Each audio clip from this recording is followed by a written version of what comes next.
Hello everyone, आप सबका मेरे चैनल ट्रेन आईएएस में स्वागत है। तो चलिए आज का शुरू करते हैं। मेजर न्यूज, क्या इंपॉर्टेंट न्यूज है बिना किसी देर के। तो आज जो सबसे पहला न्यूज अगर आज हम देखें तो वो है जी जिनपिंग जो है, चाइना जो है वो ब्रिक्स का अगला समिट होल्ड करेगा। अगला समिट जो है वो होस्ट करेगा। तो इससे पहले का जो समिट था 13वां समिट, वो होस्ट कौन किया था? 13th समिट जो है वो इंडिया होस्ट किया था। और अभी जो होगा 2022 में वो 14th समिट होगा। इसको भी वर्चुअल मोड में रखा गया है। इसको वर्चुअल मोड में इसलिए रखा गया है क्योंकि चाइना में बहुत ज्यादा कोरोना फैला हुआ है। तो चाइना में कोरोना लॉकडाउन है, इस कारण से इस बार भी वर्चुअल मोड रखा गया। और ये न्यूज इस हाईलाइट इसलिए क्योंकि मोदी इसमें अटेंड, अभी चाइना और इंडिया का बहुत ज्यादा टेंशन चल रहा है, लेकिन फिर भी नरेंद्र मोदी इसमें अटेंड करेंगे, इस मीट को अटेंड करेंगे। तो ब्रिक्स है क्या? ब्रिक्स के बारे में आज हम लोग सब कुछ देखेंगे। ब्रिक्स कब बना, कैसे आया, क्या इश्यूज हैं, इसके क्या फायदा है, ये सारा कुछ। तो ब्रिक्स जो है, इसका सबसे पहले ब्रिक्स नहीं था, सबसे पहले ये ब्रिक था, BRIC, ब्रिक। इसमें 4 कंट्रीज थे, ब्राजील, रसिया, इंडिया, चाइना। सबसे पहले ये जो नाम, जो ब्रिक नाम जो है, ये ब्रिक नाम को क्वाइन किया था एक ब्रिटिश इकोनॉमिस्ट थे, जिम ओनेल। कौन थे? जिम ओनेल, वो इसको किए थे। और उसके बाद दूसरा जो न्यूज है वो है हमारे यहाँ पार्लियामेंट में क्या कंडीशन है, हमारे पार्लियामेंट में वुमेन्स का क्या पोजीशन है। ये men's parliament striving for inclusive India means. अगर इलेक्शन कमीशन के डाटा को देखें, अगर हम इलेक्शन कमीशन के डाटा को देखते हैं तो ओवरऑल पार्लियामेंट में मात्र 10.5% वुमेन्स है। ओवरऑल वुमेन का जो नंबर है वो टोटल पार्लियामेंटेरियन का 10.5% है। यानी कि पिछले 75 साल में, पिछले लास्ट 75 ईयर्स में, अभी हम लोग आजादी के अमृत महोत्सव में से चल मना रहे हैं, यानी कि हमारे आजादी के 75 साल हो गए हैं, फिर भी अभी तक इंडिया में वुमेन्स का संख्या 10% से ऊपर नहीं गया है। हाईएस्ट इस बार है 10.5%। और बहुत सारा इशू जो यहाँ पे बताने का प्रयास है, क्या क्या वहाँ पे होता है, कैसे जैसे स्पीकर जो है, स्पीकर को वहाँ पे मैडम, चेयरमैन मैडम बोला जाता है, चेयरमैन मैडम। यहाँ पे भी मैन यूज होता है। बहुत सारा इशू जो है वो यहाँ पे मेंशन किया गया है इस न्यूज में। उसके बाद अगला जो है, यूरोपियन यूनियन जो है वो यूक्रेन को, यूरोपियन ड्रीम को बैक किया, मतलब कि सपोर्ट किया है। यूरोपियन यूनियन का मीटिंग चल रहा था, सेशन चल रहा है, उसमें यूक्रेन जो एप्लीकेशन सबमिट किया था, जब रसिया यूक्रेन पे अटैक किया था तो यूक्रेन एक इमरजेंसी एप्लीकेशन सबमिट किया था कि हमें जल्द से जल्द यूरोपियन यूनियन में शामिल कर लिया जाए एट ए मोमेंट। लेकिन उस समय इनका एप्लीकेशन को होल्ड पे डाल दिया गया था कि इतना जल्दी नहीं शामिल किया जाएगा, सारा जो टेक्निकल इशूज है वो सबके बाद। तो इस बार उसको बोला गया कि हाँ ठीक है, हम लोग तैयार हैं। जो उस समय जो मेजर 3 कंट्री जो था, जब मेजर कंट्री इटली, फ्रांस और जर्मनी, ये मेजर 3 कंट्री जो था ये उसमें और टेक्निकल होल्ड पे डाला था। ये 3 कंट्री भी इस पर सपोर्ट कर रहे हैं, ये बैक कर रहे हैं कि हाँ ठीक है, यूक्रेन को अब, मैं तो इससे ऐसा लग रहा है कि यूक्रेन यूरोपियन यूनियन में जल्द यूरोपियन यूनियन का मेंबर बन जाएगा। तो इससे यूक्रेन को क्या फायदा होगा, यूरोपियन यूनियन का मेंबर यूक्रेन क्यों बनना चाहता है, और यूरोपियन यूनियन का क्या हिस्ट्री है, कैसे इसके लोग मेंबर बनते हैं, ये सब हम लोग देखेंगे। उसके बाद अगला न्यूज जो है, कल यूएनएससी का, यूनाइटेड नेशन सिक्योरिटी काउंसिल का जो कमिटी है, जिसको बोला जाता है 1267 कमेटी, ये एक्चुअली में यूनाइटेड नेशन का रिजोल्यूशन कमेटी है। ये बनाया गया है अलकायदा टेररिस्ट ये सबको बैन करने के लिए। तो वहां पे जो ये लश्कर तोयबा का जो डिप्टी चीफ है, उसको बैन करने के लिए इंडिया और यूएस जो है वो ज्वाइंट प्रपोजल लाया था, लेकिन चाइना उसको टेक्निकल होल्ड पे डाल दिया। अब चाइना टेक्निकल होल्ड, क्योंकि चाइना परमानेंट मेंबर है, तो ये अपना वीटो पावर यूज कर लिया और टेक्निकल होल्ड पे डाल दिया। तो ये 4 आज का इम्पोर्टेंट न्यूज है। तो हम लोग पहला न्यूज देखेंगे। पहला न्यूज जो है वो जी जो है वो ब्रिक्स के समिट को होस्ट करेंगे। यानी कि इस बार 14th जो ब्रिक्स समिट होने वाला है, इसको कौन होस्ट करेगा? चाइना। इसका चेयरमैन कौन है? चाइना के पास इसका प्रेसिडेंसी है, तो चाइना इसको होस्ट करेगा। अब ब्रिक्स का बैकग्राउंड क्या है, ब्रिक्स कब बना और इसके क्या फायदे हैं, इसमें मेजर कंट्रीज कौन है, क्या है, सारा कुछ अभी हम लोग देखते हैं। तो ब्रिक जो वर्ड है, सबसे पहले ये ब्रिक वर्ड था, ये 2006 में ब्रिटिश इकोनॉमिस्ट जिम ओ नील प्रोपाउंड किए थे। ब्रिक का मतलब है ब्राजील, रसिया, इंडिया और चाइना। इसके बाद फॉर्मल मीट जो है ब्रिक्स का सबसे पहली बार कहाँ हुआ था? सबसे पहली बार फॉर्मल मीट हुआ था 2006 में। 2006 में ब्रिक्स का फॉर्मल मीट हुआ और 2010 में साउथ अफ्रीका इसका फॉर्मल मेंबर बना और ब्रिक जो है अपने प्रेजेंट फॉर्म ब्रिक्स बन गया।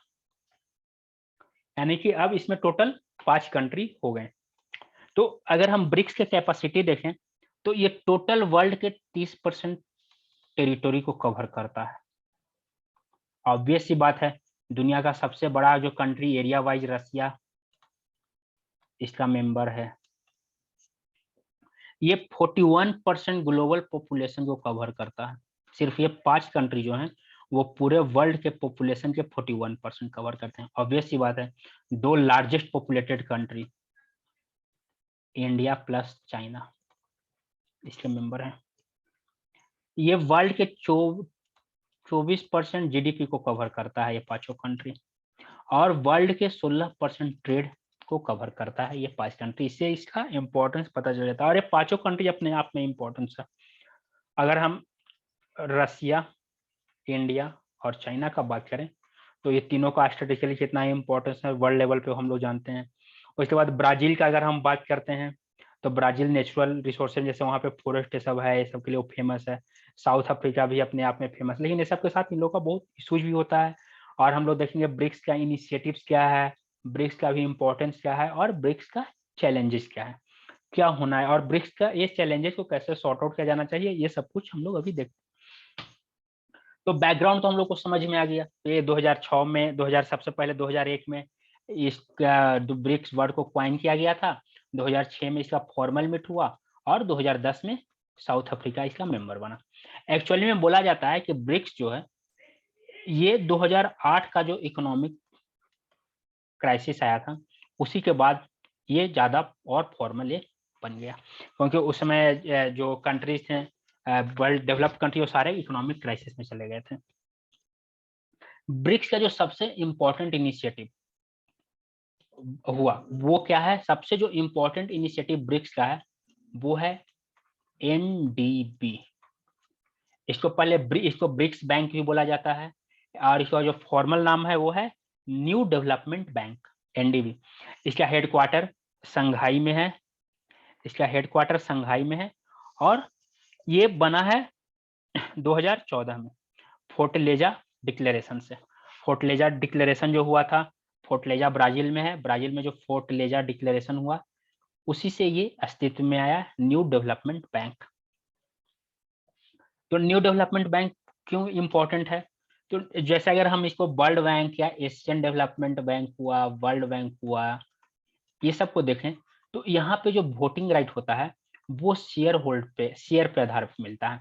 अगर आपका शेयर 10% है तो आपका वोटिंग राइट उसके प्रोपोर्शन में मिलेगा।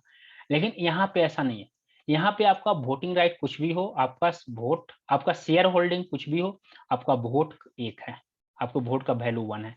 यानी कि पांचों जो मेंबर कंट्रीज हैं उनके वोट का वैल्यू कितना है? 1 1 1 1 1। और इसमें कोई बीटो पावर वाला सिस्टम नहीं है कि आप बीटो पावर कर दो, इसमें ऐसा कोई सिस्टम नहीं है।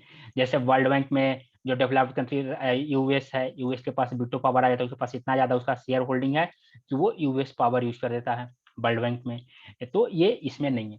और दूसरा क्या है यहाँ पे, यहाँ पे जो शेयर होल्डिंग है, इसमें कोई भी कंट्री एनडीबी का मेंबर बन सकता है, न्यू डेवलपमेंट बैंक का शेयर ले सकता है, लेकिन इसमें एक कंडीशन है। वो कंडीशन क्या है कि एनडीबी का minimum share 55%, minimum 55% BRICS nation के पास होने चाहिए। ब्रिक्स का जो मेंबर कंट्री है इसके पास होना चाहिए। इससे कम ब्रिक्स के पास नहीं होना चाहिए शेयर, 55% से कम नहीं। बाकी जो बचा 45% वो बाकी लोग खरीद सकते हैं, शेयर होल्डर बन सकते हैं, लेकिन 55% ब्रिक्स नेशन के पास रहेगा। ब्रिक्स एनडीबी का मेन गोल क्या है, ये सस्टेनेबल डेवलपमेंट, इंफ्रा, ये सब में ये लोन करता है। ये अभी तक लगभग $11 बिलियन से ज्यादा का लोन ये दे चुका है डिफरेंट कंट्रीज को। और एनडीबी का सबसे ज्यादा लोन इंडिया लिया है, इंडिया को सबसे ज्यादा फायदा मिला है एनडीबी का। तो ये नेशनल डेवलपमेंट बैंक, ये न्यू डेवलपमेंट बैंक है, जो कि इसका सबसे बड़ा इनिशिएटिव है। और भी जैसे और भी बहुत सारा इनिशिएटिव है यहाँ पे, सिक्योरिटी पे इनिशिएटिव है ब्रिक्स का, ग्लोबल ट्रेड पे है, ये सारा कुछ ये कर रहे हैं। ब्रिक्स का इम्पोर्टेंस क्या है, ब्रिक्स हमारे लिए इम्पोर्टेंट क्यों है? तो अगर हम ब्रिक्स को देखते हैं, अगर हम ब्रिक्स को देखें तो ब्रिक्स हमारे लिए इम्पोर्टेंट इसलिए हो जाता है क्योंकि ब्रिक्स में पांचों कंट्री बहुत इंपॉर्टेंट है। और पांच अपने आप में, अगर बात करें रसिया, इंडिया और चाइना का, तो ये अगर तीन कंट्री मिलकर काम करेंगे तो वर्ल्ड पॉलिटिक्स को किसी भी डायरेक्शन में ले जा सकते हैं। ये तीन कंट्री के पास ये कैपेसिटी है कि ये वर्ल्ड पॉलिटिक्स को किसी भी दिशा में, वर्ल्ड के इकोनॉमी, वर्ल्ड पॉपुलेशन, जियो पॉलिटिक्स, स्ट्रेटेजी, किसी को भी किसी भी डायरेक्शन में मोड़ सकते हैं। India plus China, largest population plus market, largest market, सारी कंपनी ये दोनों देश में आना चाहता है। रसिया लार्जेस्ट टेरिटरी और नेचुरल रिसोर्स रिच कंट्री, यहाँ पे रिसोर्स रिच है, एनर्जी रिसोर्स का रिच कंट्री है। यहाँ पे पेट्रोलियम है, यहाँ पे आपका गैस है, नेचुरल गैस है। तो ये लोग कंट्री किसी को कहीं भी मोड़ सकते हैं। उसके बाद अगर हम ब्राजील का बात करते हैं तो ब्राजील में अगर आप देखो तो ग्रीनरी बहुत ज्यादा है, नेचुरल रिसोर्सेज जो है वो बहुत ज्यादा है। उसी तरह साउथ अफ्रीका का अपना महत्व है। साउथ अफ्रीका से अफ्रीकन कॉन्टिनेंट का सबसे इम्पोर्टेंट कंट्री, सबसे बड़ा डेवलप्ड कंट्री है, तो इसका एक अलग इम्पोर्टेंस है। तो इस तरह से ब्रिक्स का इम्पोर्टेंस बहुत ज्यादा हो जाता है। ब्रिक्स जो है, अगर ये पांच अलग अलग जोन को, अलग अलग पोल को एक तरह से ऐड कर रहा है। जैसे कि अगर हम देखें तो ये ब्रिक्स में देखें तो इसमें मोस्टली 4 कॉन्टिनेंट के रिप्रेजेंटेटिव हैं। ब्रिक्स में मेनली 4 कॉन्टिनेंट के रिप्रेजेंटेटिव यहाँ पे हैं। जैसे अगर ब्राजील को बोलें तो ये साउथ अमेरिका का रिप्रेजेंटेटिव है, साउथ अमेरिका। अफ्रीकन कॉन्टिनेंट से साउथ अफ्रीका, एशिया से चाइना प्लस इंडिया, और यूरोप, यूरेशिया, रसिया है आपका यूरोप से। तो 4 कॉन्टिनेंट के रिप्रेजेंटेटिव यहाँ पे। अगर हम मैरीटाइम में देखें तो पूरा इंडियन ओशियन पे लगभग इंडिया का कंट्रोल है, इंडियन ओशियन पे। इधर अगर आप पैसिफिक में देखें तो चाइना बहुत ज्यादा तेजी से बढ़ रहा है, तो यहाँ पे लोग ट्रेड कंट्रोल कर सकते हैं। उसी तरह रसिया का कैस्पियन सी हो गया, या उधर जो है ये अपना कर रहा है। तो ये कंट्रीज का, ब्रिक्स का बहुत ज्यादा इंपॉर्टेंस है। ये एक्चुअली में ये कंट्रीज आए ही थे, ब्रिक्स वुड जो इंस्टीट्यूशन है, ब्रिटेन वुड्स इंस्टीट्यूशन जो है, जैसे वर्ल्ड बैंक हो गया, यूनाइटेड नेशन हो गया, ये सब जो है ये एक्चुअली में वेस्टर्न कंट्री के कंट्रोल में है। तो इसी सब के अगेंस्ट में एक बोला जाता है कि ब्रिक्स को ओपन किया गया। अब इसका चैलेंजेस क्या है? अगर हम ब्रिक्स का चैलेंजेस देखें तो सबसे बड़ा चैलेंज ये है कि ब्रिक्स को एंटी यूएस ब्लॉक के रूप में भी देखा जाता है, क्योंकि ब्रिक्स में कौन कौन से कंट्री हैं? रसिया और चाइना, इसे एंटी यूएस के रूप में देखा जाता है। ब्राजील के साथ भी यूएस का उतना अच्छा रिलेशन नहीं है, तो इसलिए इसको एंटी यूएस ब्लॉक देखा जाता है। अभी हाल ही में ब्रिक्स में बात चल रहा था ब्रिक्स प्लस का, ब्रिक्स प्लस यानी कि ब्रिक्स में कुछ कंट्री को इंक्लूड करने का, जैसे बोला जाता है कि ईरान को इंक्लूड कर लिया जाए। तो अगर ईरान को इंक्लूड कर लिया जाता तो ये पूरी तरह से बोला जाता है कि ये एंटी यूएस या एंटी वेस्टर्न ब्लॉक है। और चैलेंजेस क्या है? बॉर्डर डिस्प्यूट्स, कंट्रीज का अपना बॉर्डर डिस्प्यूट, जैसे चाइना का बॉर्डर डिस्प्यूट्स इंडिया के साथ भी है, चाइना का बॉर्डर डिस्प्यूट्स रसिया के साथ भी है।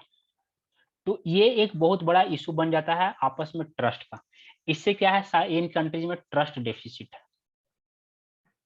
Trust deficit. ब्रिक्स के पास अपना फ्री ट्रेड एग्रीमेंट नहीं है, एफटीए नहीं है, ब्रिक्स नेशन के पास अपना एफटीए नहीं है। तो ये सारा इशू चैलेंजेस है, वो सारे कंट्री के अपना इशू है। जैसे साउथ अफ्रीका का अपना इंटरनल इशू है, ब्राजील का अपना बहुत ज्यादा इंटरनल इशू में फंसा हुआ है। तो ये सारा इशू यहाँ पे हम लोग देखते हैं। अगर देखें तो ब्रिक्स जो है वो 2 इंटरनेशनल ऑर्गेनाइजेशन को मिला दें तो ब्रिक्स बन जाएगा। जैसे में पहला एक है आपका रिक और दूसरा है आपका इब्सा। रिक क्या है, रसिया इंडिया चाइना का जो फोरम है, और इब्सा है इंडिया ब्राजील और साउथ अफ्रीका। ये दोनों को ऐड कर दो, आपका हो गया ब्रिक्स। तो अगर हम इसका वे फॉरवर्ड देखें क्या होना चाहिए, कैसे इसको सॉर्ट आउट करना चाहिए, तो यहाँ पे कंट्रीज को अपना कोऑपरेशन जो है वो कंटिन्यू रखना चाहिए, कंट्रीज को आपस में टॉक करना चाहिए, और कंट्रीज को इंटरनल मैटर में दखल अंदाजी नहीं देना चाहिए। जो बॉर्डर इशूज हैं, बॉर्डर इशू को जितना जल्दी हो सॉर्ट आउट टॉक के थ्रू किया जाना चाहिए। ट्रेड जो है वो ट्रेड निगोशिएशन जो है वो ज़्यादा ट्रांसपेरेंट होना चाहिए। जैसे चाइना पे ब्लेम लगता है वो ट्रांसपेरेंट नहीं है, तो ट्रांसपेरेंट ट्रेड निगोशिएशन होना चाहिए। ये सारा यहाँ पे सॉल्यूशंस अगर होते हैं तो ब्रिक्स जो है वो one of the most successful organisation बन जाएगा।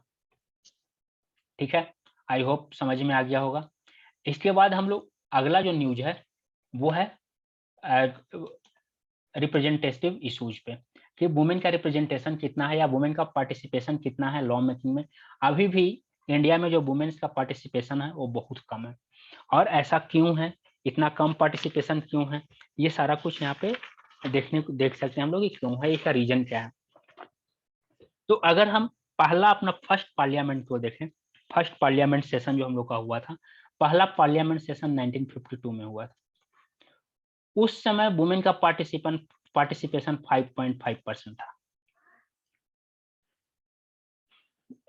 मीन्स उस समय टोटल 39 वुमेन थी। अगर उस समय 1952 में अगर हम यूएस और यूके का बात करें 1952 में, तो यूएस में वुमेन रिप्रेजेंटेशन 1.7% था और यूके में वुमेन रिप्रेजेंटेशन 1.1% था, लेकिन हमारे यहाँ 5.5% था, यानी कि हम लोग ज्यादा डेवलप नजर आ रहे थे। लेकिन दिन प्रतिदिन क्या हुआ, समय के साथ ये लोग डेवलप कर गए और हम लोग वहीं के वहीं रह गए। अभी भी हमारा पार्लियामेंट में ओवरऑल 10.5% से ऊपर नहीं बढ़ा, यानी कि 10% से ऊपर कहा जाए तो अभी तक वुमेन रिप्रेजेंटेशन नहीं गया है।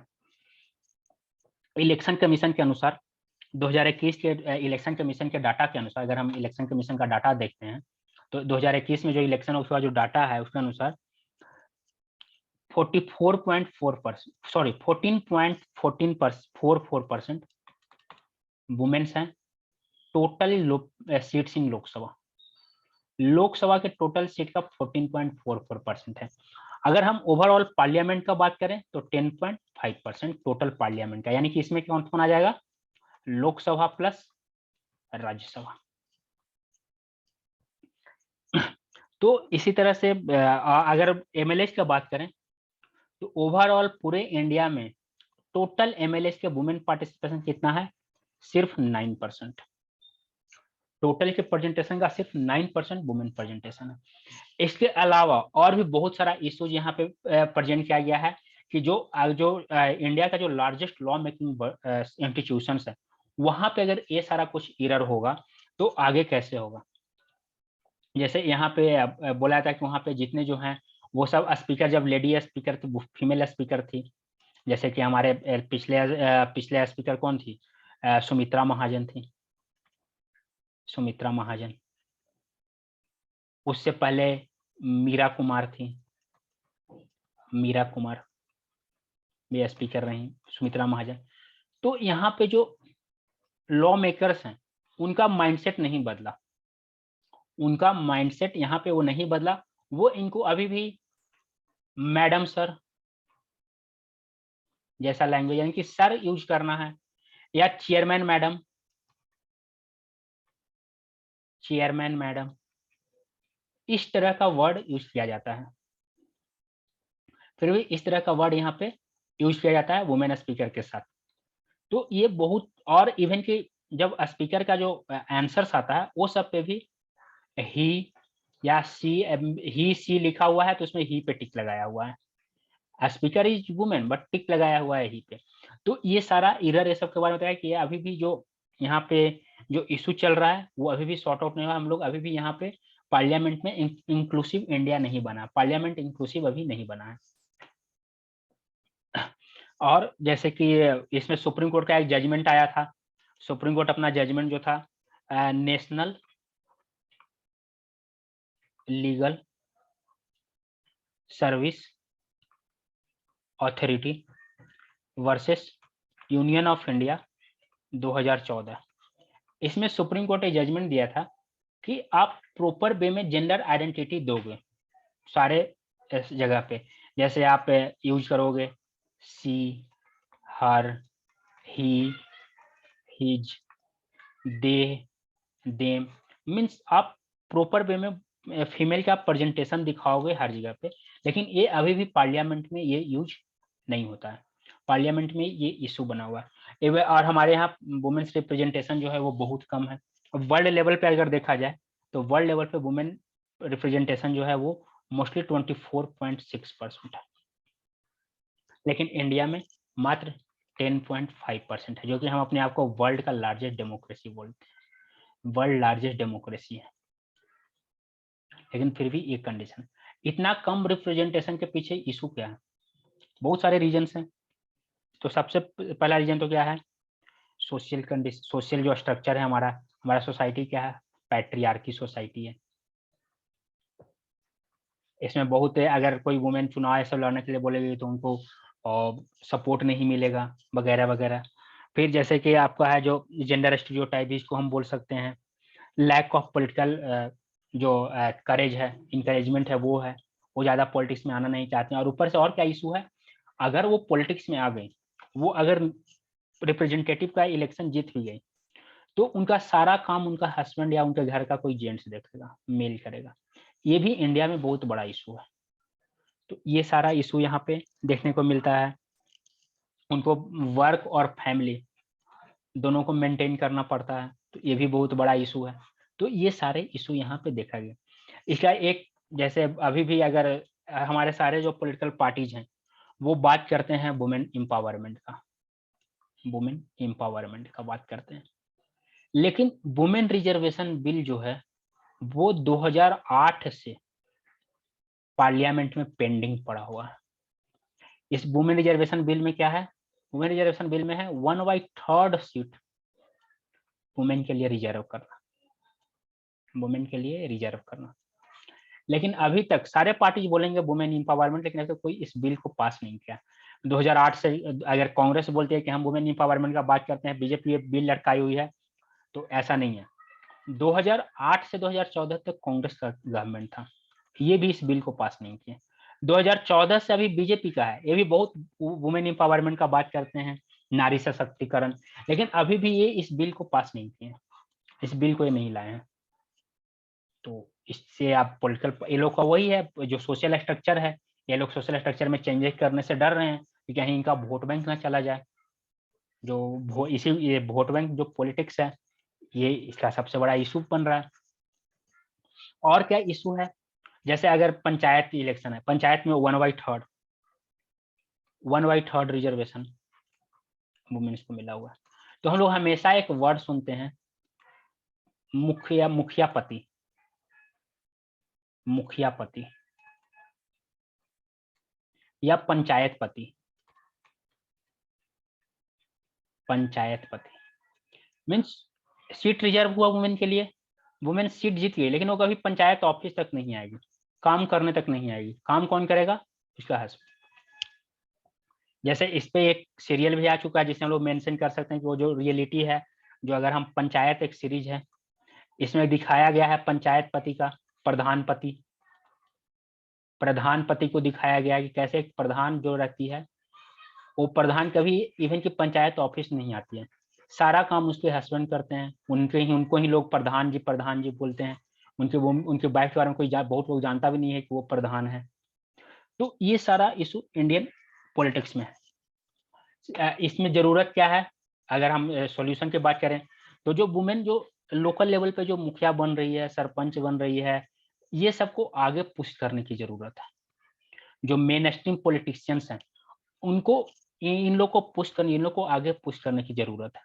और ये पुश कैसे होगा, जो मेन स्ट्रीम पॉलिटिकल पार्टी जो है, जैसे बीजेपी हुआ, कांग्रेस हुआ, ये सब जो मेन स्ट्रीम पॉलिटिकल पार्टी जो है, इन लोग को इस चुनाव में अब शामिल होने का टाइम आ गया है। ये लोग अपने स्पॉन्सर्ड कैंडिडेट नहीं, अपने पार्टी सिंबल पे, यानी कि जो वुमेन जो कैंडिडेट रहेगी, वो सपोज करो वो बीजेपी से चुनाव लड़ रही है, तो बीजेपी का वो पार्टी सिंबल यूज करें, उसको यूज करवाने की जरूरत है। यानी कि अब जो नेशनल पॉलिटिकल पार्टी या स्टेट पॉलिटिकल पार्टी जो है, वो सबको भी अब पंचायत इलेक्शन में उतरने का जरूरत आ गया है। जब ये लोग पंचायत इलेक्शन में उतरेंगे तो इनका कैंडिडेट जीतेगा, तो उसको ही ये लोग आगे फिर पुश करेंगे। उन्हीं को ये आगे एमएलए बनाइए, उनके पास एक्सपीरियंस हो गया है, वो एमएलए बनेंगे, वो एमपी बनेंगे, तो उनको आप आगे पुश करो। अभी क्या होता है, अभी जो पंचायत इलेक्शंस होते हैं, उसमें कोई पॉलिटिकल पार्टी पार्टिसिपेट नहीं करता।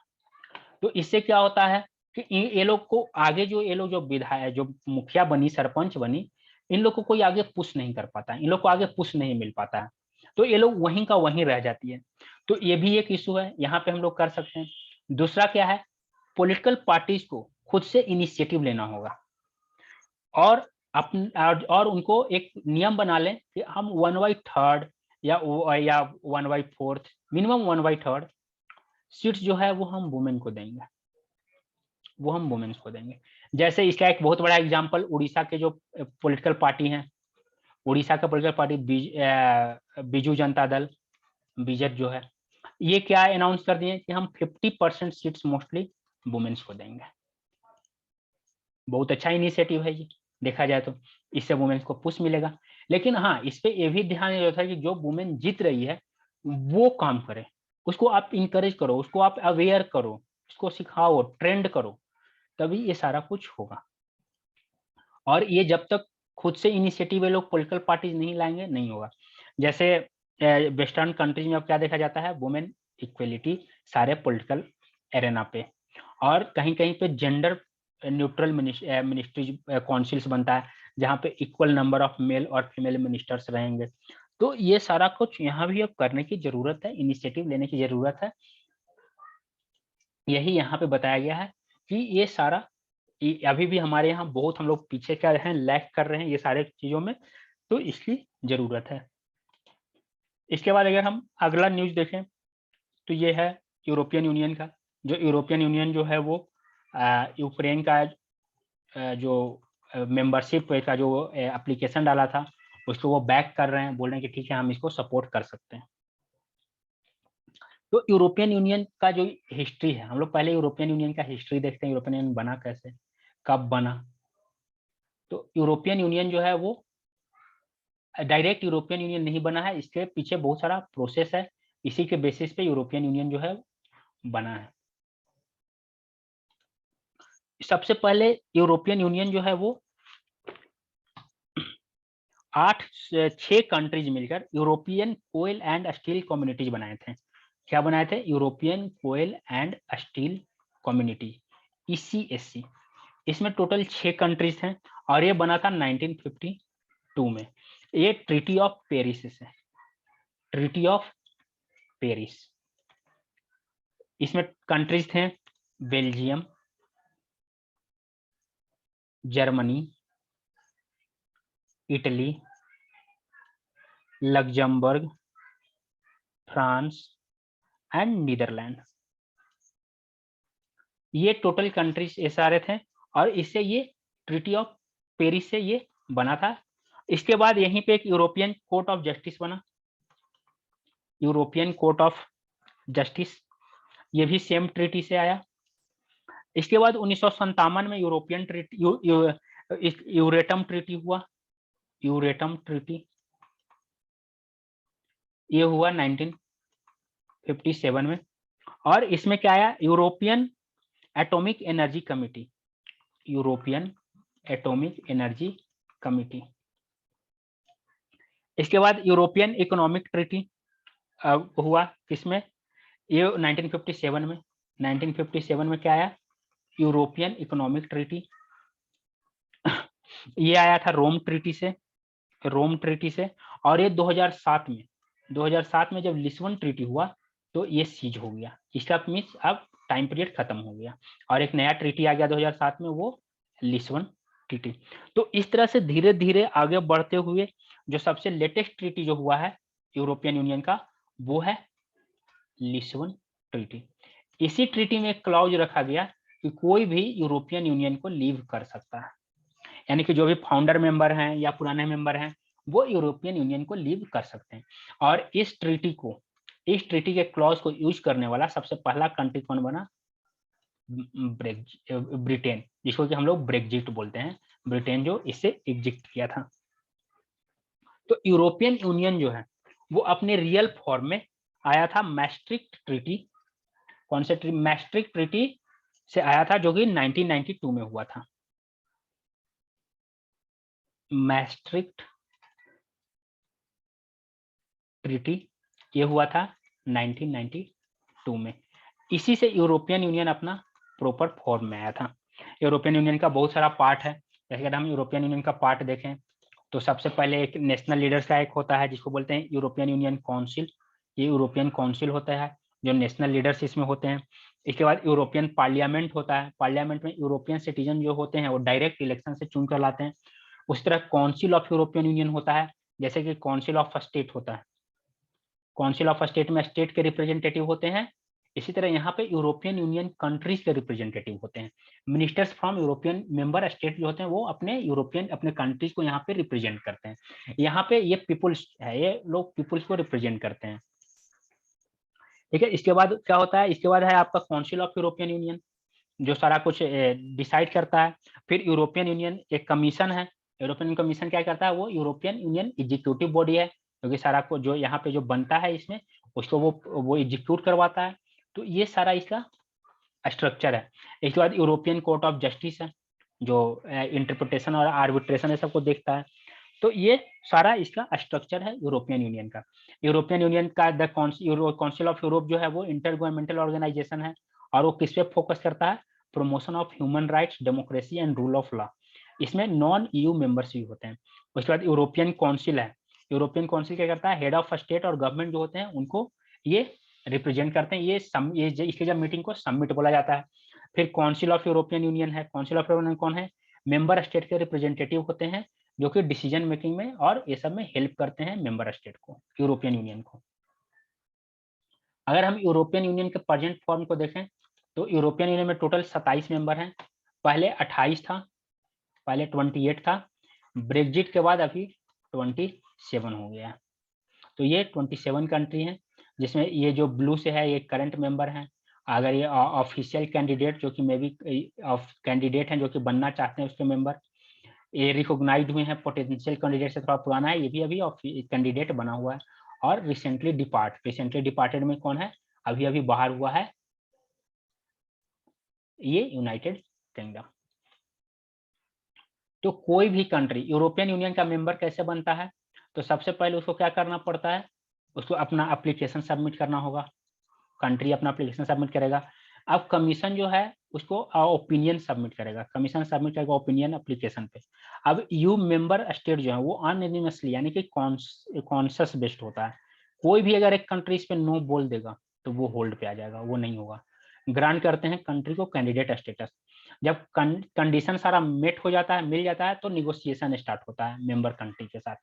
अभी मोस्टली यूक्रेन जो है वो इस पोजीशन पे पहुंचा, यहाँ पे पहुंचा, अभी पूरी तरह से एनोनिमस नहीं हुआ। इसके बाद यहाँ पे आएगा, यहाँ पे क्या होगा, निगोशिएशन स्टार्ट होगा। कमीशन जो है वो निगोशिएशन फ्रेमवर्क टॉक के आधार पर प्रपोज करता है और उसमें सारा कुछ लॉ एंड स्टैंडर्ड जो है उस पर प्रिपेयर हो जाता है। सारा मेंबर स्टेट इस पे एग्री होता है सारे रिक्वायरमेंट्स पे। उसके बाद सारे एरिया में फाइनलाइज होता है, अपना कमीशन रिपोर्ट देता है और सब कुछ होता है। और लास्ट में यहाँ पे साइन होता है, रेटिफिकेशन होता है सारे एक्सेशन का, ट्रीटी का, और उसके बाद वो ईयू का मेंबर बन जाता है। ईयू का मेंबर बनने के लिए एप्लीकेशन से मेंबर बनने तक 1 to 2 years या इससे ज्यादा भी टाइम लग सकता है। तो यही यहाँ पे यूरोपियन यूनियन का मेंबर बनने के लिए यूक्रेन को बोला गया। अब सवाल ये आता है कि अचानक से यूक्रेन जो है, अचानक से यूक्रेन यूरोपियन यूनियन का मेंबर क्यों बनना चाहता है? तो अगर ये यूरोपियन यूनियन का मेंबर बन गया, मतलब अगर इस पे अटैक का मतलब सारे यूरोपियन यूनियन कंट्रीज पे अटैक, यानी कि इसको फिर सारे जो यूरोपियन यूनियन जो कंट्री जो अभी इनडायरेक्टली इसको सपोर्ट कर रहे हैं, बाद में डायरेक्टली सपोर्ट करेंगे। और इससे इसको और क्या फायदा होगा, इसको नाटो का डायरेक्ट हेल्प मिलेगा। अभी नाटो का जो भी इनडायरेक्ट हेल्प मिल रहा है, वो इसको डायरेक्ट हेल्प मिलेगा। इसके रिटेलिएशन में भी हाल ही में रसिया जो है वो सारा जो गैस सप्लाई है वो रोक दिया है यूरोप का। यूरोप में अभी ठंडा है, वहाँ पे गैस सप्लाई, वहाँ पे जो वो लोग कम्प्लीटली 40% से ज्यादा वो लोग डिपेंडेंट हैं किस पे, रशियन गैस पे।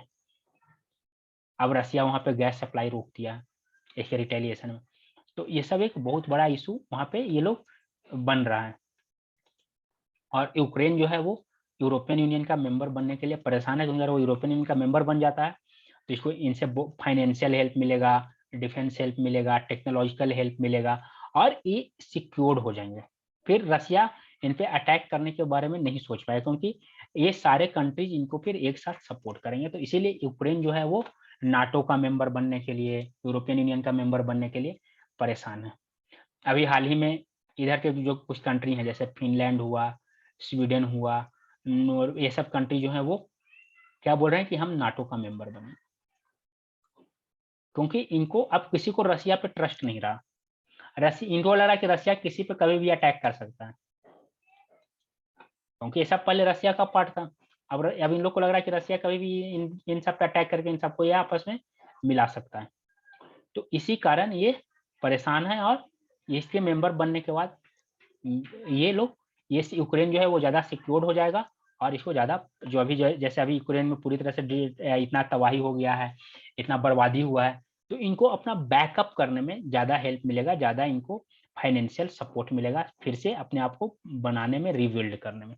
तो इस कारण से ये यूरोपियन यूनियन के मेंबर बनने के लिए परेशान है।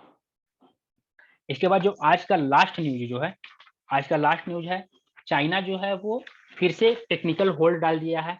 चाइना जो है वो क्या कर दिया है, वीटो पावर यूज कर दिया है। किसी के लिए, जो एलईटी का डिप्यूटी चीफ है, कौन, अब्दुल रहमान मक्की। ये एलईटी का जो चीफ है असद मजहर, इसको तो पहले ही जैसे मोहम्मद का मसूद अजहर, ये सबको पहले ही कर दिया गया है टेररिस्ट। लेकिन ये जो है इसको पे भी टेररिस्ट बनाने के लिए जो प्रपोजल आया था, प्रपोजल कौन लाया था, इंडिया प्लस यूएस। लेकिन चाइना जो है इसको टेक्निकल होल्ड पे डाल दिया। टेक्निकल होल्ड का मतलब होता है कि हमें इसके बारे में और जानकारी चाहिए, हम इसके बारे में पूरी तरह से हमारे पास नॉलेज नहीं है, हमें और इसके बारे में जानकारी चाहिए, आप और जानकारी दो तब हम इस पे कुछ डिसीजन लेंगे। और चूंकि चाइना एक क्या है, एक परमानेंट मेंबर है, तो उसका वीटो पावर को यूज कर दिया। यूएनएससी 126 जो है ये कब आया था, 1999 में इस्टेब्लिश हुआ है। इसका काम क्या है, सैंक्शन इम्पोज करना डेजिग्नेटेड पर्सन और एंटिटीज के लिए जो किससे एसोसिएटेड हैं, तालिबान से, अलकायदा से, आईएसआईएल से, अल नुसरा फ्रंट से। इन पे क्या लगेगा, ट्रेवल एम्बार्गो, वो कहीं ट्रेवल नहीं कर सकते हैं, वो आर्म्स नहीं खरीद सकते हैं, उन पर फाइनेंशियल सैंक्शन लगेगा, उनका जो एसेट है वो फ्रीज कर दिया जाएगा। और ये सारे मेंबर पे लीगली बाइंडिंग होता है। लीगली बाइंडिंग का मतलब कि अगर एक बार किसी पे सैंक्शन लग गया तो उसके ये सबको फ्रीज करना होगा, ये सबको रोकना होगा। इसी कारण असद मसूद जो है वो उसको पाकिस्तान दिखावे के लिए कहाँ रखे हुए है, जेल में रखे हुए, क्योंकि उस पर यूएन सैंक्शन लगा हुआ है। ये लीगली बाइंडिंग होता है। और यूएन सिक्योरिटी काउंसिल 1988 जो है वो 2012 में आया था। इसमें तालिबान और अलकायदा दोनों को दो पार्ट में स्प्लिट कर दिया गया। ये कहा गया अलकायदा और दूसरा एलिमेंट ऑफ तालिबान। इसी तालिबान सेक्शन कमेटी का चेयरमैन अभी इंडिया है। इसके बाद 2015 में जाया जो ISIL जो है और ANF को इसमें ऐड कर दिया गया। तो ये अलग अलग सब ऐड करते रहते हैं, कुछ टेररिस्ट ग्रुप है सबको, उसके जो रिप्रेजेंटेटिव है हम उसको उस पर सैंक्शन लगाएं या नहीं लगाएं, ये सारा कुछ यहाँ पे होता है। अब क्वेश्चन आता है कि चाइना इस पे फ्रीज क्यों कर दिया, चाइना फाइल क्यों कर दिया। तो चाइना का यहाँ पे क्या चल रहा है, CPEC, ठीक है। चाइना ये 46 बिलियन जो है वो मोस्टली $60 बिलियन पे अब पहुंच चुका है। और अगर चाइना लश्कर तोयबा के हेड पे सैंक्शन लगवाएगा, उसके ऐसे ही कुछ इंजीनियर लोग को पाकिस्तान में सब मार रहे हैं, हाल ही में बम ब्लास्ट में 4 चाइनीज को मार दिए थे। अगर उसके हेड को ये लोग सैंक्शन कर देगा, तो इसके जो इन्वेस्टमेंट कर रहा है, जो ये सारा कुछ काम कर रहा है CPEC पे, इसके साइट्स पे लोग अटैक करेंगे। तो ये अपना फायदा देख रहा है, ये अपना इकोनॉमिकल फायदा देखने के लिए, अपना इकोनॉमी के लिए ये इसको टेक्निकल होल्ड पे डाल गया। दूसरा क्या है, पाकिस्तान इसका सबसे बड़ा चमचा है, पाकिस्तान को इतना कर्जा लिए हुए, ये पाकिस्तान का सारा रिसोर्सेज को यूज करना चाहता है, इसीलिए पाकिस्तान को अपने से दूर नहीं जाने देना चाहता है चाइना। तो यहाँ पे इसको वो टेक्निकल होल्ड नाम देकर इसको फ्रीज कर दिया है। ये सारा जैसे असद मसूद अजहर जो था, इस पे सैंक्शन लगाने के लिए 6 से 10 साल लग गया था टाइम, तब जाकर इस पे 2019 में इस पे सैंक्शन लगा। तो यही सारा चाइना जो है वो अपना इकोनॉमिकल प्रॉफिट देख रहा है और वो ये सारा कुछ कर रहा है। तो ये आज का इम्पोर्टेंट न्यूज़ था। आई होप आपको लिए बेनिफिशियल रहा होगा। अगर आप लोग को अच्छा लगा तो लाइक कीजिए, सब्सक्राइब कीजिए। Thank you.